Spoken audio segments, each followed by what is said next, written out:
중국 정부가 최근 히토류 수출을 사실상 제한하는 조치를 발표하면서 글로벌 공급망에 비상등이 켜졌다. 히토류는 반도체, 전기차, 배터리, 군사장비, 스마트폰 등 첨단 산업 전반에 필수적으로 사용되는 핵심 원료다. 중국은 전 세계 히토류 생산량의 약 70% 정제 및 가공 능력의 85% 이상을 보유하고 있다. 이 같은 현실에서 중국의 수출 제한은 단순한 무역 규제가 아닌 전략적 자원 무기화로 해석되고 있다. 사진, 중국 항구에서 컨테이너가 적재된 히토류 운반선의 전경 챗GPT 생성, 한국 경제 역시 직접적인 타격이 불가피하다.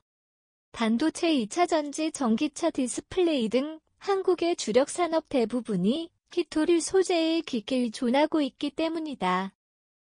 중국의 히토류 규제는 단순한 수출 통제가 아닌 산업 경쟁력을 둘러싼 지정학적 전쟁의 신호탄이라는 분석이 산업계 안팎에서 나온다. 이번 조치는 글로벌 공급망 재편을 촉발시키고 있다.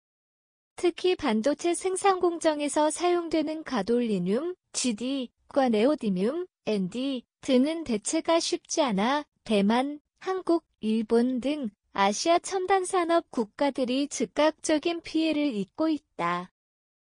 한국무역협회 자료에 따르면 2024년 기준 한국의 히토류 수입 중 92%가 중국산이다. 중국이 수출허가제 또는 통관 지연 등의 간접적 통제 방식을 지속할 경우 국내 제조업 생산 차질이 현실화될 가능성이 높다. 삼성전자와 LG에너지솔루션 등은 히토류 대체 소재 연구를 가속화하고 있지만 단기간 내 공급 불안정을 해소하기는 어렵다는 평가다. 국제시장에서는 일본과 호주가 히토류 대체 공급망 구축에 빠르게 나서고 있다. 호주 린다스, 리너즈, 미국 마운틴패스 등 주요 기업이 생산량을 늘리고 있지만 중국의 시장 지배력은 여전히 압도적이다. 이 때문에 세계는 지금 히토류 블랙스완이라 불리는 예측 불가능한 경제 변동성에 직면해 있다. 한국 산업의 의존도는 이미 구조적으로 깊이 자리 잡았다. 히토류뿐 아니라 리튬, 흑연, 마그네슘 등 주요 소재의 80% 이상을 중국에서 수입하고 있다.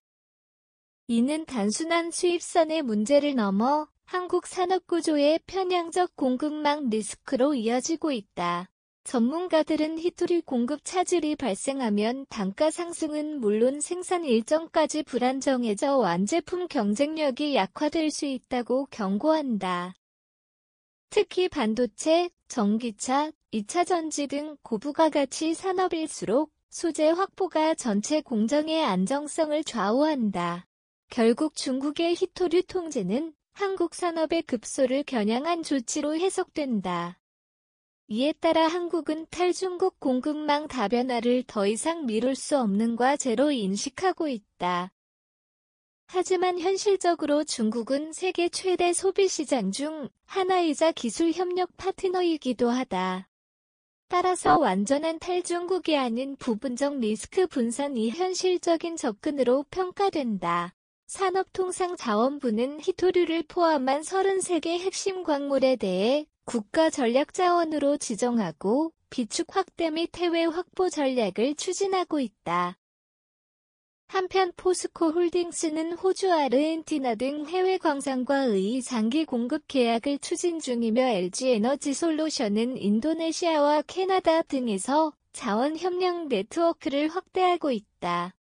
정부는 또한 한미, 한호주, 한유럽 간 핵심 광물 안보 파트너십 MSP 참여를 강화하면서 글로벌 공급망 협력에 본격적으로 뛰어들었다.